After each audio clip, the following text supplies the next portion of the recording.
শুধুমাত্র পণ্যের মধ্যে ভেজাল হয় নাই, সব কিছুর মধ্যে ভেজাল হয়ে গেছে।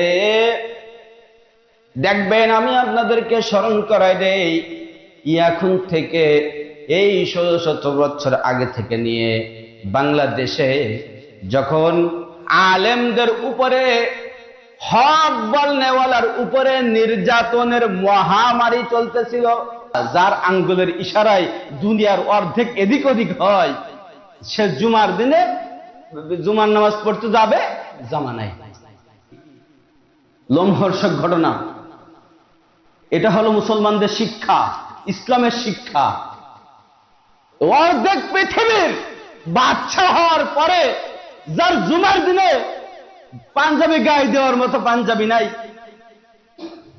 জুমার খুতবা দিতে দাঁড়িয়ে গেছেন, উনি বলতেছেন, ইয়া আইয়ুহান নাস লা তাজলিমুনা ওয়া লা তুজলামুন, হে মানুষ সকল, তোমরা শোনো, নিজেরাও জুলুম করবে না, জুলুমের শিকারও হবে না। একজন মাছ থেকে দাঁড়িয়ে গেছে, ওমর, তোমার মুখে এই কথা মানায় না রে ওমর, তোমার মুখে এই নীতি কথা মানায় না। আসসালামু আলাইকুম ওয়া রাহমাতুল্লাহি ওয়া বারাকাতুহু।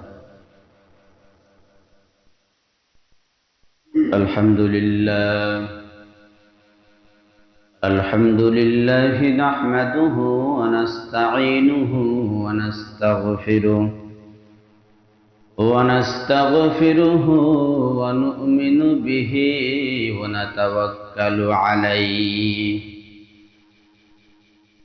ونعوذ بالله من شرور أنفسنا من يهده الله فلا مضل له ومن يضلل فلا هادي له ونشهد أن لا إله إلا الله وحده لا شريك له ونشهد أن سيدنا ومولانا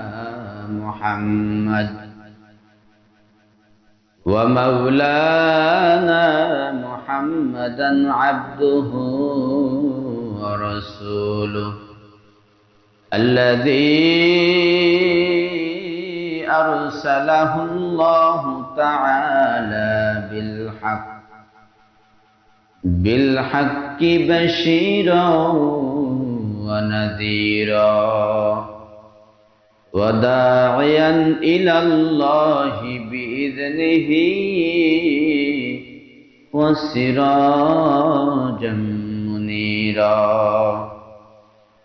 فقد قال الله تبارك وتعالى في كلامه المجيد وفي فرقانه الحميد أعوذ بالله من الشيطان الرجيم بسم الله الرحمن الرحيم يا أيها الذين آمنوا لا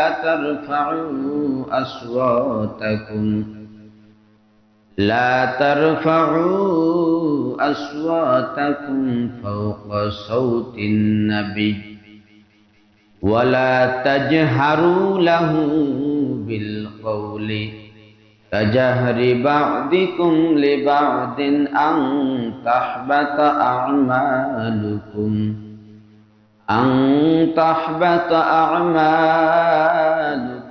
وأنتم لا تشعرون. وقال سيدنا عليه الصلاة والسلام خيركم من تعلم القرآن وعلمه.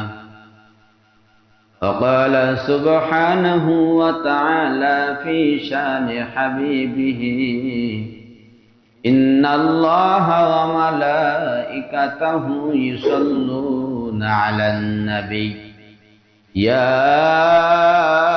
আইয়ুহাল্লাযীনা আমানু সাল্লু আলাইহি ওয়া সাল্লিমু তাসলিমা আল্লাহুম্মা সাল্লি আলা মুহাম্মাদিন ওয়া আলা আলি মুহাম্মাদ কামা সাল্লাইতা আলা ইব্রাহিম ওয়া আলা আলি ইব্রাহিম ইন্নাকা হামিদুম মাজিদ আল্লাহুম্মা বারিক আলা মুহাম্মাদিন ওয়া আলা আলি মুহাম্মাদ কামা বারাকতা আলা ইব্রাহিম ওয়া আলা আলি ইব্রাহিম ইন্নাকা হামিদুম মাজিদ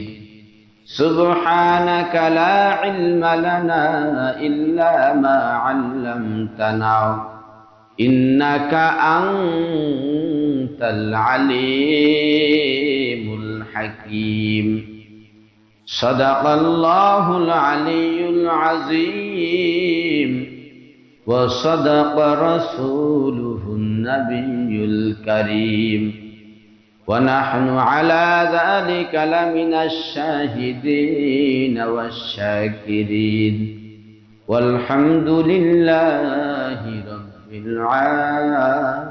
العالمين الحمد لله মহান রব্বুল আলামিনের দরবারে কোটি কোটি শুকরিয়া যে রব্বুল আলামিন আমাদেরকে ঈমানের হালতে মুসলমান হিসেবে আল্লাহ তাআলার হুকুম জুমার নামাজ আদায় করার জন্য প্রতি জুমার ন্যায় আল্লাহ তাআলা আমাদেরকে আমাদের মহল্লার মসজিদে উপস্থিত করেছেন, সেজন্য পূর্ণভাবে শুকরিয়া জ্ঞাপন করি। সবাই জোরে সরে বলি আলহামদুলিল্লাহ, আরো একবার বলি আলহামদুলিল্লাহ। আল্লাহ পাক রব্বুল আলামিন আমাদেরকে নিয়ামত দেন, এই নিয়ামত থেকে আল্লাহ তাআলা আশা করেন যে যেন এই নিয়ামত পাওয়ার পরে তার বান্দাগণ যেন তারা এই নিয়ামতের কৃতজ্ঞতা শুকরিয়া দেয়। এটা শুধুমাত্র আল্লাহ তাআলার জন্যই না, দুনিয়ার কোনো মানুষ যখন আপনি কোনো মানুষের কোনো উপকার করবেন, এই মানুষটাকে উপকার করার পরে সে যদি আপনার কৃতজ্ঞতা স্বীকার না করে, তাহলে তার প্রতিও আপনার খারাপ লাগবে। লাগবে কি না? লাগবে।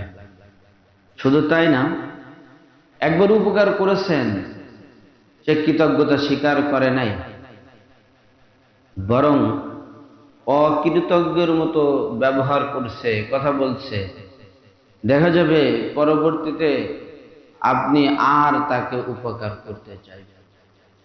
শুধু আপনি চাইবেন না, ব্যাপারটা এরকম না, যদি অন্য কেউ তাকে উপকার করতে চায়, সেখানেও যাদের রাগ, গোসা, অভিমান বেশি, তারা সেখানে বাধা হয়ে দাঁড়াবে যে তাকে আমি উপকার করেছিলাম কিন্তু সে এটাকে স্বীকার করে নাই, এটা করে কোনো লাভ নাই, তার মধ্যে কৃতজ্ঞতা বোধ বলতে কিছু নাই, এমনটা হয়ে থাকে। তো সেখানে রব্বুল আলামিন, যেই মহান সত্তা, যিনি আমাদেরকে সবকিছু দিয়েছেন, সবকিছু একেবারে না চাইতে দিয়েছেন, যিনি আমাদেরকে ইচ্ছা করলে এই মানুষ ছাড়া অন্য যে কোনো প্রাণী তিনি আমাদেরকে বানাতে পারতেন। পারতেন কি না? পারতেন। যে কোনো প্রাণী মানুষ বানানোর পরে তিনি মুসলমান না বানায় অন্য কোনো ধর্মের অনুসারী বানাতে পারতেন, কিন্তু এই সব কিছুর মধ্যে আল্লাহ তাআলা শ্রেষ্ঠত্ব দান করলেন কতদিকে? একদিকে তিনি অন্য প্রাণী না তৈরি করে, সৃষ্টি না করে তিনি আমাদেরকে সব থেকে শ্রেষ্ঠ মাখলুক, সেই শ্রেষ্ঠ মাখলুকের মধ্যে আল্লাহ তাআলা আমাদেরকে সৃষ্টি করলেন।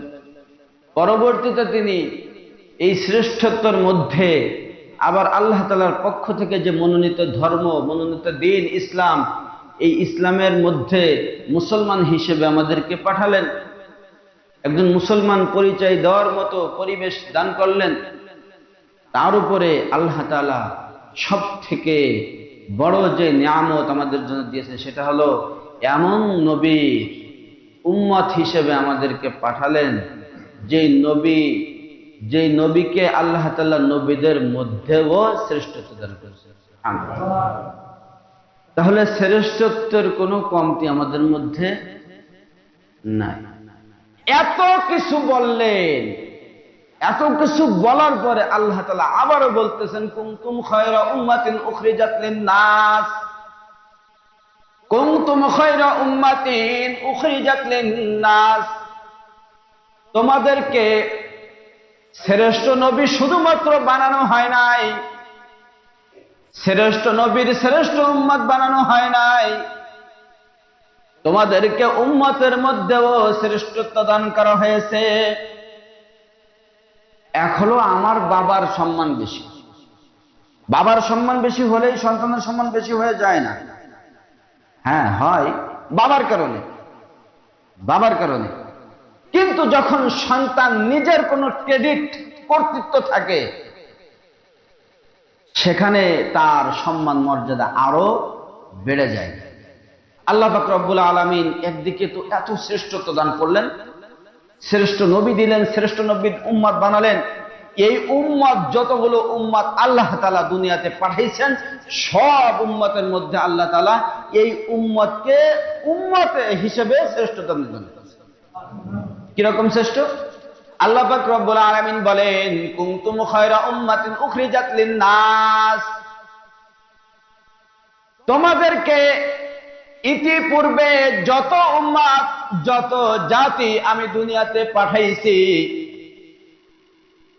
যত নবীকে পাঠাইছি, প্রত্যেক নবীর কিছু কিছু উম্মত ছিল। যখন নবী দুনিয়ার থেকে বিদায় হয়ে যাইতো, নবী দুনিয়ার থেকে বিদায় হওয়ার পরে এই নবীর যে সিলসিলা, এই দাওয়াতের যে কার্যক্রম, সেটা বন্ধ হয়ে যাইত। কিন্তু আল্লাহ পাক রব্বুল আলামিন উম্মতে মুহাম্মাদীকে এমন শ্রেষ্ঠত্ব দান করেছেন, এমন শ্রেষ্ঠত্ব দান করছেন, নবী মুহাম্মদ সাল্লাল্লাহু আলাইহি ওয়াসাল্লাম দুনিয়া থেকে বিদায় হয়ে গেছে, কিন্তু উম্মত মুহাম্মাদের সাল্লাল্লাহু আলাইহি ওয়াসাল্লামের যে দায়িত্ব ছিল, সেই দায়িত্ব, যে দাওয়াত ছিল, যে কাজ ছিল, যে কাজকর্ম ছিল, যে কার্যক্রম ছিল, সেইগুলাকে আল্লাহ তাআলা আগের মতো এখনো সেইভাবে চলমান রেখেছে। আল্লাহ তাআলা নবীর মাধ্যমে ঘোষণা দিয়ে দিয়েছেন, ইন্নাল উলামা ওয়ারাসাতুল আম্বিয়া, যখন আমি দুনিয়াতে থাকব না, যখন আমি দুনিয়া থেকে বিদায় হয়ে যাব, বিদায় হওয়ার পরে আমার ওয়ারাসাত হিসেবে, আমার উত্তরাধিকার হিসেবে উলামায়ে কেরাম, হাক্কানি আলেমগণ আমাকে যেই রকম আল্লাহ তাআলার কাছে ওহী আসার কারণে আমি যেরকম মানুষদেরকে তাওহীদের বাণী শোনাইছি, মানুষদেরকে যেমনি ভাবে দাওয়াত দিয়েছি, ইসলাম প্রচার করেছি, আমার যেরকম মান মর্যাদা, সম্মান, ইজ্জত, আমি দুনিয়ার থেকে যাওয়ার পরে আমার এই কার্যক্রমটা, আমার এই দায়িত্ব ওয়ারাসাতুল আম্বিয়া, উলামায়ে কেরামের উপরে বাকি থেকে যাবে। আমি যখন দুনিয়ায় থাকবো না, আমি দুনিয়ার থেকে যাওয়ার পরে তোমাদের কাছে প্রশ্ন করার জন্য তোমরা আমাকে পাইবা না। যখন কোনো সমস্যা হবে, আমি নবী যখন জীবিত থাকতেছি, যখন জীবিত রয়েছি, সমস্যার সমাধানের জন্য তোমরা দৌড়ে আমার কাছে আসো।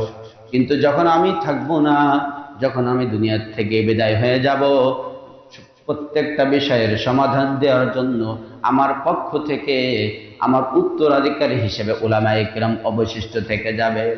হাক্কানি আলেম, হাক্কানি আলেম। বর্তমানে এই কথাটা একটা মানে বলাটা জরুরি হয়ে পড়ছে। হাক্কানি আলেম বলাটা জরুরি হয়ে পড়ছে। কেন? কারণ হলো এখন থেকে 20-30-40 বছর আগে যখন আমাদের এই প্রবীণ যারা ছিলেন তারা যখন দোকানে কোনো কিছু ক্রয় করতে যাইতেন, যাওয়ার পরে দোকানে গিয়ে বলতো না, বলা লাগতো না, ও দোকানদার ভাই তুমি আমাকে 1 নম্বর জিনিসটা দাও, এই কথা বলা লাগতো কিনা? এই কথা বলার প্রয়োজন ছিল না, কারণ তখন 2 নম্বর জিনিসই তৈরি হয়নি। তখন 2 নম্বর জিনিস তৈরি হয়নি, তো তখন যাচাই করার, যখন 2 নম্বরই নাই, যখন ভেজালই নাই, সেখানে 1 নম্বর 2 নম্বরে তো কোনো প্রশ্নই নেই। কিন্তু যখন ভেজাল শুরু হয়ে গেছে, যখন 2 নম্বর 3 নম্বর শুরু হয়ে গেছে, তখন খাঁটি মালটার জন্য যাচাই করার প্রয়োজন আছে। আবার দোকানদারের সাথে আলাদা করে মিট করার প্রয়োজন আছে। ও দোকানদার, তোমার কাছে আমি যে জিনিসটা কিনতে এসেছি, টাকা বেশি লাগলে বেশি নাও, কিন্তু আমাকে 1 নম্বর খাঁটি জিনিসটা দাও। ব্যাপারটা এখন এরকম হয়ে গেছে কিনা? বাস্তব নাকি? বাস্তব। শুধুমাত্র পণ্যের মধ্যে ভেজাল হয় নাই, সব কিছুর মধ্যে ভেজাল হয়ে গেছে। দেখবেন, আমি আপনাদেরকে স্মরণ করাই দেই, এখন থেকে এই 1600 বছর আগে থেকে নিয়ে বাংলাদেশে যখন আলেমদের উপরে, হক বলনেওয়ালার উপরে নির্যাতনের মহামারী চলতেছিল। কিসের মহামারী? নির্যাতনের মহামারী। নির্যাতনের মহামারী চলতেছিল।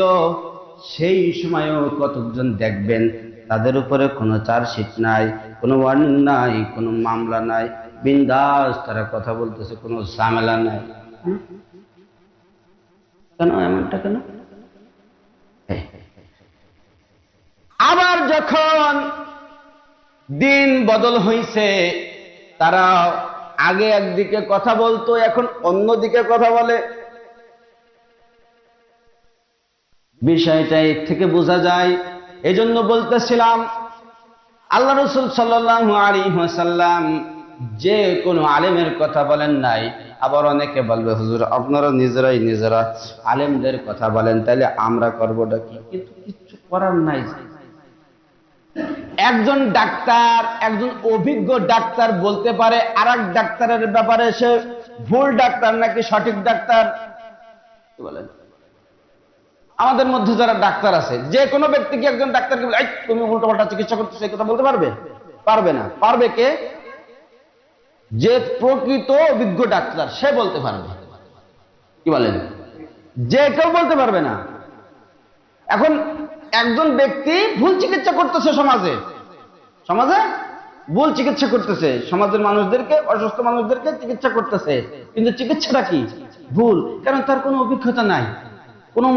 কোনো মতে নাম মাত্র, এমনি হোক যেমনি হোক সামনে হোক, মোটামুটি ডাক্তারি একটা প্রচারণা শুরু করছে, করে মোটামুটি ডাক্তারি শুরু করতেছে। কিন্তু যখন এই সমাজে একজন অভিজ্ঞ ডাক্তার, প্রকৃত ডাক্তার, হাকিকি ডাক্তার যখন আসবে, সে এসে যখন দেখবে যে হ্যাঁ এই মানুষগুলোকে তো শেষ করে ফেললো, যে মানুষগুলো তো শেষ হয়ে গেল, এখন কি করার? তখন এই অভিজ্ঞ ডাক্তার, এই প্রকৃত ডাক্তার, যে তার বিবেক তাকে বাধ্য করবে যে তুমি মানুষদেরকে বুঝাই দাও, এ কিন্তু প্রকৃত ডাক্তার না, এর কাছে যদি তোমরা যাও তাহলে সুস্থ হওয়ার পরিবর্তে অসুস্থ হয়ে যাবা। এই কথাটা ডাক্তার সবাইকে বলাটা জরুরি হয়ে পড়বে। পড়বে কিনা? পড়বে। ঠিক তেমনি ভাবে উম্মতের রুহানি ডাক্তার ও হাক্কানি উলামায়ে কেরাম যখন দেখবে ভুল কোন নামধারী আলেমের দ্বারা মানুষ হাক্কানি রোগে, আরো রুহানি রোগে আরো আক্রান্ত হচ্ছে, তখন ডাক্তারের রূপ ধারণ করে ডাক্তারের অবস্থান থেকে এই হাক্কানি আলেম সবাইকে বলে দেওয়া, বুঝাই দেওয়া তার জন্য জরুরি হয়ে যাবে। সবাইকে বলে দেওয়াটা জরুরি হয়ে যাবে। সবাইকে সে বলতে বাধ্য, যেমনি ভাবে মুহাম্মদুর রাসূলুল্লাহ সাল্লাল্লাহু আলাইহি ওয়াসাল্লাম পয়গম্বর দুনিয়া থেকে বিদায় নেওয়ার পরে পরে একজন সে নিজেকে নবী বলে দাবি করে বসলো। মুহাম্মদ দুনিয়া থেকে বিদায়, তিনি বলে গেছেন আনা খাতামুন নাবিয়্যিন লা নাবিয়্যা বাদি, আমি শেষ নবী, আমি নবুয়তির দরজায় তালা লাগাই দিয়া দুনিয়াতে আসছি। নবুয়তির দরজায় তালা লাগিয়ে দিয়ে আমি দুনিয়াতে আসছি, আমার পরে আর কোন নবী এই দুনিয়াতে আসা সম্ভবই না, দ্যাট ইজ নট পসিবল। আল্লাহ তাআলা নবুয়তির দরজায় তালা লাগাই দিছে, আমার পরে আর কোন নবী আসবে না। এরপরে আরেকজন উঠছে, আমি হলো আরেকজন নবী। নবী মুহাম্মাদের এতদিন দায়িত্ব ছিল, নবী মুহাম্মদ বিদায় নিয়েছে সাল্লাল্লাহু আলাইহি ওয়াসাল্লাম, এখন আমি নবী, এখন আমাকে নবী বলে স্বীকার করো। তখন যারা হকের অনুসন্ধানী ছিলেন, যারা হকের দিশারি ছিলেন, যারা প্রকৃত পথ প্রদর্শক ছিলেন, তারা কি মানুষদেরকে বুঝাই নাই? তারা কি মানুষদেরকে বলে নাই এ কিন্তু মিথ্যা কথা বলতেছে, এ প্রকৃত নবী না, এ হলো ভণ্ড? এ কথা কি মানুষদেরকে বলে নাই? বলছে। তাদেরকে এই কথা বলতে কে বাধ্য করলো? তাদেরকে আল্লাহ রাসূল সাল্লাল্লাহু আলাইহি ওয়াসাল্লাম যে দায়িত্ব দিয়ে গেছিলেন, সেই দায়িত্ব থেকে তাকে বাধ্য করছে যে হ্যাঁ, তুমি এখন মানুষদেরকে বলে দাও, বুঝাই দাও, এই লোক কি মিথ্যা কথা বলতেছে, এ প্রকৃতপক্ষে নবী না, নবী মুহাম্মদ সাল্লাল্লাহু আলাইহি ওয়াসাল্লাম দুনিয়া থেকে বিদায় নিয়েছে, এই হচ্ছে ভণ্ড, প্রতারক, চিটার, বাটপার। ঠিক তেমনি ভাবে আল্লাহ রাসূল সাল্লাল্লাহু আলাইহি ওয়াসাল্লাম দুনিয়া থেকে বিদায় নেওয়ার পরে যেই সমস্ত আলেমদের কাছে এই দায়িত্ব অর্পণ করে গিয়েছিলেন, সমস্ত আলেম না, যারা প্রকৃতপক্ষে হক্কানি আলেম, যারা হালালকে হালাল, হারামকে হারাম মেনে চলে, শুধু তাই না, যখন কোনো একটা বিষয় মানুষ জানে না, মানুষ ভুল পথে রওনা করছে, তখন মানুষকে বুঝায়া মানুষকে ঠিক বিষয়গুলো বোঝানোর চেষ্টা করে। এরকম না নিজের স্বার্থের ব্যাঘাত ঘটবে দেখে সেখানে চুপ থাকে, এরকম আছে না? বুঝতেছেন না মনে হয় কথা? যদি না জেনে থাকেন তাহলে বাংলাদেশের বিভিন্ন অঞ্চলে আছে, একটা অঞ্চল আছে মাজার পূজারি, যেখানে তারা ওই আমাদের যেমন দেখছেন না, একটা যখন কেউ মারা যায়, মারা যাওয়ার পরে এই ফজর নামাজ পড়ে নাই এই লোক, কিন্তু জানাজায় উপস্থিত হয়, তাই না? আমাদের মধ্যে যেরকম ফজরের নামাজ থেকে জানাজার নামাজকে বেশি গুরুত্ব দেওয়া লোক আছে, ঠিক তেমনি ভাবে এমন অঞ্চল আছে, সেই অঞ্চলগুলোকে, সেই অঞ্চলের মানুষগুলো নামাজ থেকে কবর জিয়ারতকে বেশি গুরুত্ব দেয়। নামাজ থেকে, ওই থেকে নামাজের থেকে বেশি গুরুত্ব হলো কবর জিয়ারত করা। আবার কিছু অঞ্চল আছে তারা নামাজের থেকে মিলাদ পড়াকে বেশি গুরুত্ব দেয়। আমাদের মধ্যে এরকম আছে নাকি? থাকলে থাকতে পারে। নামাজ পড়তে পারে না, কিন্তু হুজুর মিলাদ না পড়লে হবে না। ওনার কাছে যদি জিজ্ঞাসা করা হয়, বলেন তো নামাজের ওয়াজিব কয়টা, ওনারা বোম মারলেও বেরোবে না, বেরোবে না, একটাও বেরোবে না। যদি বলি যে বলেন তো নামাজ ভঙ্গের কারণ কয়টা, বলতে পারবে না। যদি বলি যে বলেন তো কি কি কারণে ওযু গোসল করলে ওযু গোসল হয় না, বলতে পারবে না, কিছুই বলতে পারবে না। কিন্তু ওনার মিলাদ ছাড়া চলবে না। এ সমস্ত বিষয়, এরকম বেদাতি বিষয়, এরকম ভ্রান্ত বিষয়, যেগুলো শরীয়ত সমর্থন করে না, কিন্তু এ সমস্ত বিষয় জানার পরেও তাদের সাথে তাল মিলিয়ে চলে, স্বার্থের ব্যাঘাত ঘটবে। সেই জন্য আপনারা জানেন, এখন থেকে অনেক বছর আগে বাংলাদেশে একটা কথা প্রচলন ছিল, কুরবানির সময় কল্লাটা হলো মোল্লার, কল্লা হলো, এরকম একটা কথা ছিল কিনা? ছিল না? ছিল। কিন্তু হক্কানি আলেম তারা যখন আসলেন, তখন দেখলেন হাই হাই, মানুষ তো যে কুরবানি করতেছে তার কুরবানি হচ্ছে না। তখন কি করবে? তখন বাধ্য হয়ে মানুষদেরকে বোঝানো শুরু করলেন, খবরদার খবরদার, এরকম কাজ করা যাবে না।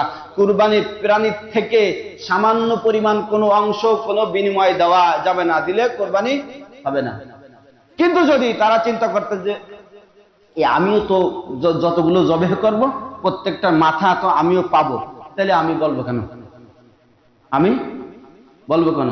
আপনাদেরকে হক মানে সহি আলেম, আর ভুল আলেম, স্বার্থান্বেষী আলেমের একটা সূত্র বলি, অনেকগুলো সূত্র আছে বোঝার জন্য, যেহেতু সাধারণ মানুষ আপনারা সবাই সবটা বুঝবেন না, একদম সূক্ষ্ম এবং সহজ একটা বিষয় বলে দিই। সেটা হলো, যখন দেখবেন কোন আলেম নিজের লস হচ্ছে, নিজের লস লস লস মানে ক্ষতি, নিজের লস হয়ে যাবে, ক্ষতি হবে, জানার পরেও সেই বিষয়টা বলতেছে এটা করা যাবে না, বুঝতে হবে যে ইনি আর যাই হোক এই কথাটা সত্য বলতেছে। কারণ উনি যদি এই কথাটা না বলতো তাহলে ওনার লাভ ছিল না, কি ছিল? লাভ ছিল।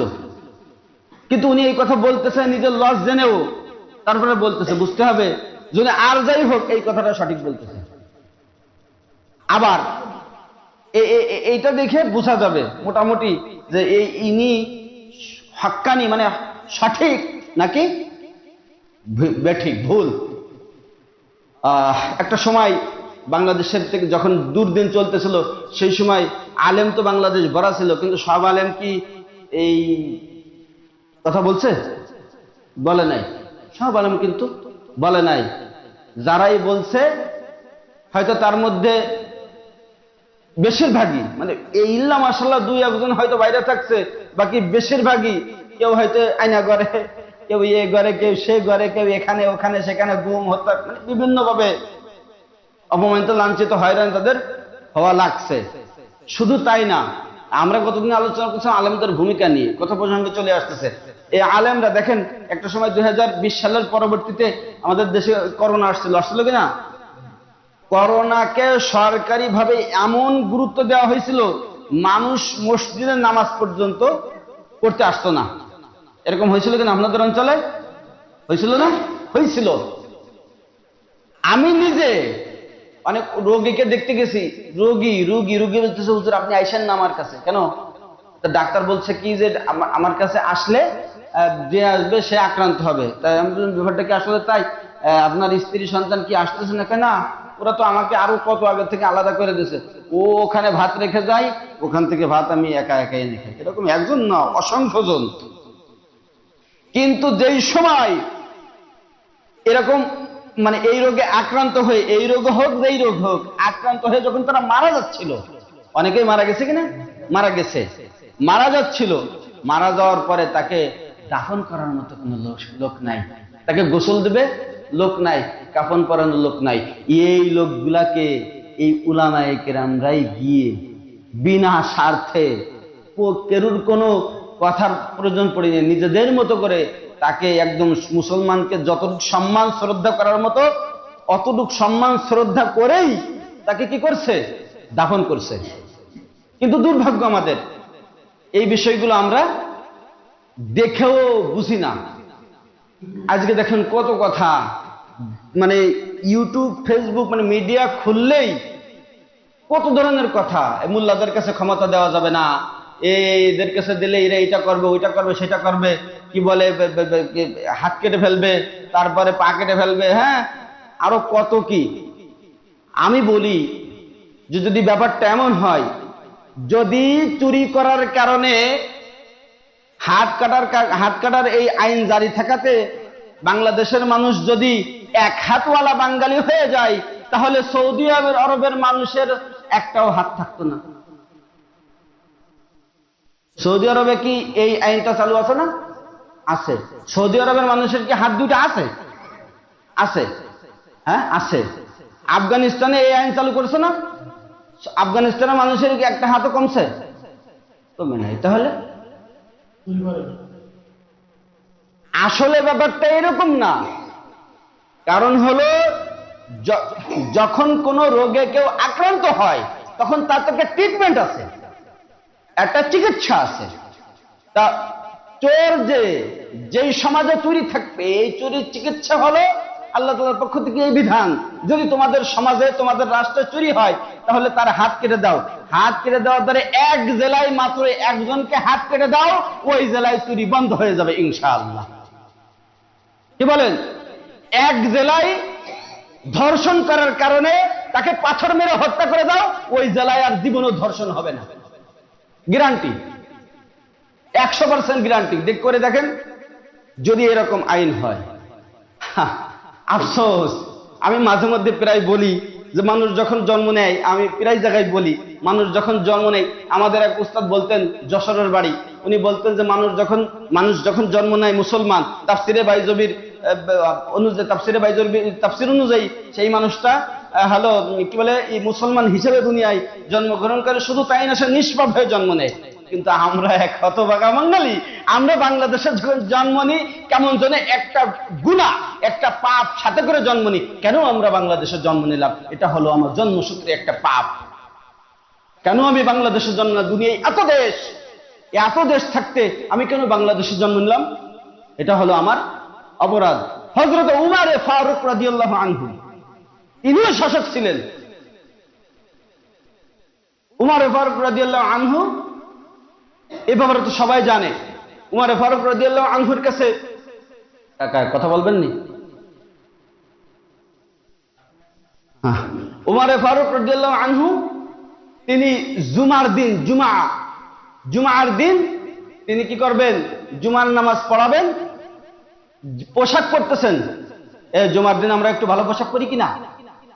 পরি না? পরি। জুমার দিন জুমার নামাজ পড়াতে যাবেন। কে তিনি? হযরত ওমর। কি ওনার পরিচয়? আর একটা পরিচয় আছে না? উনি অর্ধেক না, অর্ধেক পৃথিবীর থেকেও বেশি, ধরে নিলাম অর্ধেক পৃথিবীর বাদশা, যার আঙ্গুলের ইশারায় দুনিয়ার অর্ধেক এদিক ওদিক হয়, সে জুমার দিনে জুমার নামাজ পড়তে যাবে জামা নাই।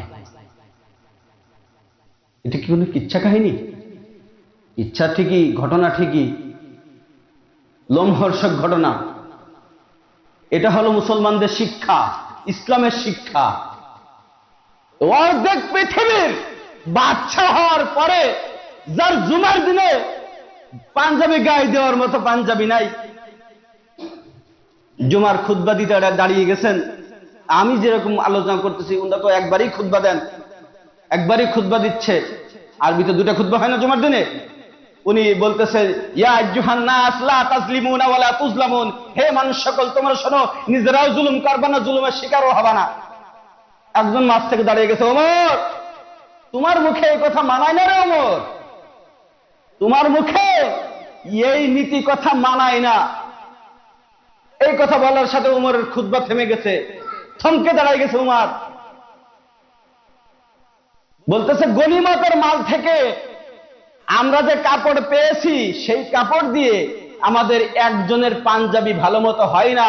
আমি দেখতেছি তোমার গায়ে সেই রকম, তুমি বড় এত লম্বা মানুষ, যেখানে একটা কাপড় দিয়ে একজন মানুষের একটা পাঞ্জাবি ভালো মতো হয় না, সেইখানে তুমি সেই কাপড় দিয়ে পুরো একটা পাঞ্জাবি গায়ে দিয়ে জুমার খুতবা দিচ্ছ। তোমার মুখে এই কথা মানায় না। কারণ কি? গনিমত থেকে আমরা যেইটুকু কাপড় পেয়েছি, তুমিও সেইটুকু পেয়েছো। তাহলে তোমার গায়ে এত লম্বা জামা কোথা থেকে আসলো? কাপড় তো সেই একই কাপড় দেখা যায়। ওমর রাদিয়াল্লাহু তাআলা চুপ করে দাঁড়ায়, কিছু বলেন না। ওমর রাদিয়াল্লাহু ছেলে আব্দুল্লাহ ইবনে ওমর বলতেছে, আব্বাজান, চুপ করে থাকলে চলবে না, আপনার উত্তর দেওয়াই লাগবে। আপনার প্রজারা, আপনি শাসক, আপনার প্রজা আপনার কাছে জিজ্ঞাসা করতেছে, উত্তর তো আপনার দেওয়াই লাগবে। উমর ফারুক রাদিয়াল্লাহু তাআলা, যার জামা গায়ে দেওয়ার জন্য জামা নাই। অনেকে মনে করেন, হুজুর, এ তো খালি উমরের বেলায়, এ তো খালি উমরের ঘটনা শোনান আমাদেরকে, আর কেন কথা তো বলেন না, খালি কি উমরই এরকম ছিল? না না, আর এরকম বহু হাবিস নামক এলাকায় উমর ফারুক রাদিয়াল্লাহু নিজে হাবিস নামক এলাকায় সাদ ইবনে আমির রাদিয়াল্লাহু আনহুকে তিনি গভর্নর করে পাঠাইছেন, নিজে গভর্নর করে পাঠাইছেন, নিজে বাছাই করছেন। উমরের বাছাইয়ের মধ্যে ভুল হতে পারে না। সেইখানে পাঠানোর পরে ৬-৭ মাস পরে সেখান থেকে কিছু সংখ্যক লোক উমর রাদিয়াল্লাহু আনহু দরবারে আসছে, মদিনায় আসছে, এসে সেই গভর্নরের ব্যাপারে শিকায়েত, অভিযোগ দিছে, খলিফাতুল মুসলিমিন, আপনি যাদের ব্যাপারে, আপনি যাকে গভর্নর করে পাঠাইছেন, তার ভিতরে 4টা দোষ আছে। কয়টা দোষ? 4টা দোষ। একটা দোষ হলো, সে প্রতিদিন সকালে লেট করে অফিসে যায়, দেরি করে অফিসে যায়। 2 নম্বর দোষ হলো, সে এই সপ্তাহে একদিন অফিসে মোটেই যায় না। তিন নম্বর তার অভিযোগ হলো সন্ধ্যার পরে তার কাছে আসলে আমাদের কোনো প্রয়োজনে যদি আসি আমরা, তাহলে সে আমাদের কোনো সাড়া শব্দ দেয় না, কোনো জবাব দেয় না। চার নম্বর অভিযোগ হলো সে অফিসে কাজ চলাকালীন সময় মাঝে মধ্যে মৃগে রোগীর মতো হঠাৎ হঠাৎ করে কাঁপতে কাঁপতে পড়ে যায়। এইগুলো হলো তার চারটি সমস্যা। যখন তাকে ডাকা হলো, ডাকার পরে তার কাছে জিজ্ঞাসা করতেছে, উমর ফারুক রাদিয়াল্লাহু আনহু তার ব্যাপারে এখন সন্দিহান যে আমি বাছাই করলাম একেবারে এমন হয়ে গেল কেমন করে। তাকে ডাকছে, ডাকার পরে বলছে যে তুমি তোমার ব্যাপারে এই চারটা অভিযোগ, এ ব্যাপারে তোমার কি মতামত? তো যখন যে অভিযোগের কথা বলছে, অভিযোগ কি অভিযোগ? প্রথম অভিযোগ, এক নম্বর অভিযোগ, তুমি প্রতিদিন অফিসে দেরি করে যাও কেন? তোমার জন্য তো ভাতা নির্ধারণ করা আছে, তাহলে তুমি অফিসে দেরি করে যাও কেন? তোমার তো আলাদা পার্ট টাইম করে চাকরি করা লাগে না। বলতেছে হুজুর, আমি এত বড় একটা অঞ্চলের গভর্নর হতে পারি, কিন্তু আমার বাড়িতে কোনো অতিরিক্ত কাজের লোক নাই, যে কারণে আমার সংসারের অতিরিক্ত যে কাজগুলো আমার স্ত্রীর পক্ষে করা সম্ভব হয় না, সেই কাজগুলো আমি নিজে তার সহযোগিতা করি, করে অফিসে যাইতে আমার একটু দেরি হয়ে যায়। বুঝতেছেন না? মানে ইসলামের একটা গভর্নর, মুসলমানদের একজন খলিফা, যার বাসার কাজ নিজে করা লাগে, আর বাংলাদেশের মতো এত একটা দেশ, সেই দেশের একজনের বাড়ির কাজের লোক 400 কোটি টাকার মালিক। 400 কোটি টাকার মালিক, আল্লাহু আকবার। এগুলো বাংলাদেশেই সম্ভব।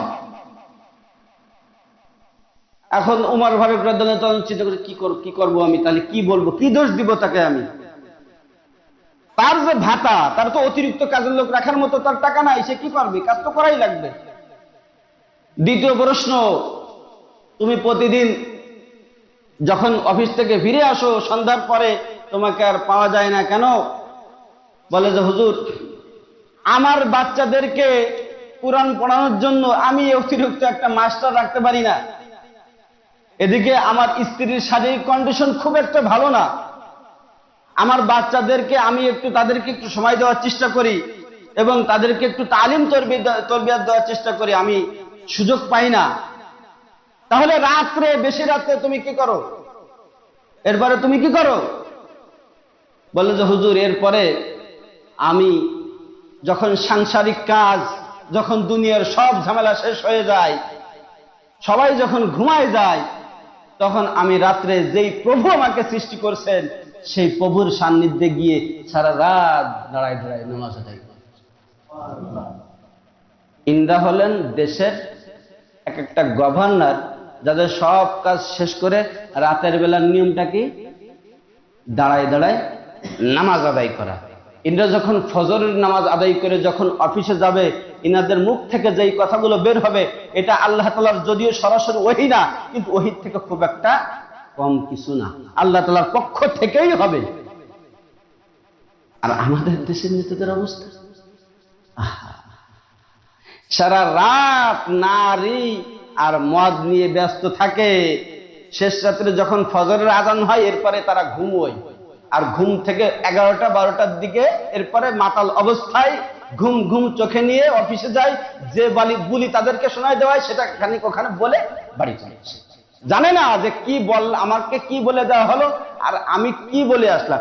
নিজেরা একটু দেখে, মানে লিখে দেওয়া হবে, সেইটা একটু পড়ে মানুষদেরকে বলবি, এটুকুও বলতে পারে না, এইটুকুও বলতে পারে না। আম আম আম আম, খালি আম আম আর কাঁঠাল কাঁঠাল বলে চলে আসবে। মনে হয় জানেন না আপনারা, এরকম নেতা আমাদের দেশেই সম্ভব।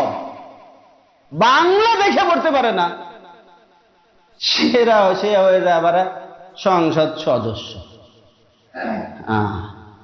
এদের মুখ থেকে কি ভালো কথা বের হবে যে সারা রাত নারী আর মদ নিয়ে বসে থাকে। তাও নারী যদি হয় নিজের স্ত্রী, তাও মানা যায়, সে নিজের স্ত্রী তো না। আপনারা চমকে যাবেন, এই তথ্যগুলো শুনে আপনাদের গা শিউরে উঠবে। জানেন এগুলো কারা? এরা বড় বড় ভার্সিটি থেকে, ভার্সিটির কলেজের ওই প্রফেসর যারা প্রিন্সিপাল আছে তাদের সাথে যোগাযোগ করে, তার ওই ইসের থেকে ভার্সিটির থেকে তারা মেয়ে ভাড়া করে নিয়ে আসে। স্টুডেন্ট এই মেয়েরা তাদেরকে নিয়ে আসে, তাদেরকে নিয়ে সারা রাত ফুর্তি করে। আমাদের দেশের নেতারা, তাদের হাতেই তো আমরা আমাদের ভবিষ্যৎ দিয়ে বসে আছি। যতদিন পর্যন্ত এ জাতীয় এত নীতিবান, এত নীতি যাদের মধ্যে আছে, এত নীতিওয়ালা লোক যতদিন এদেশের ক্ষমতায় থাকবে, ততদিন বাংলাদেশের মানুষের শান্তি পশ্চিমকালেও সম্ভব না। আগে এই সমস্ত লোককে ওইখান থেকে সরাতে হবে। সম্মানিত উপস্থিতি, সময় শেষ হয়ে গেছে। আমরা এই বিষয়গুলো আগে সামনের দিকে ইনশাআল্লাহ আলোচনা করবো। আল্লাহ পাক রব্বুল আলামিন আমাদেরকে তৌফিক দান করবেন এবং যা বললাম এগুলো বোঝার তৌফিক দান করেন। সকলে বলে আমিন। কি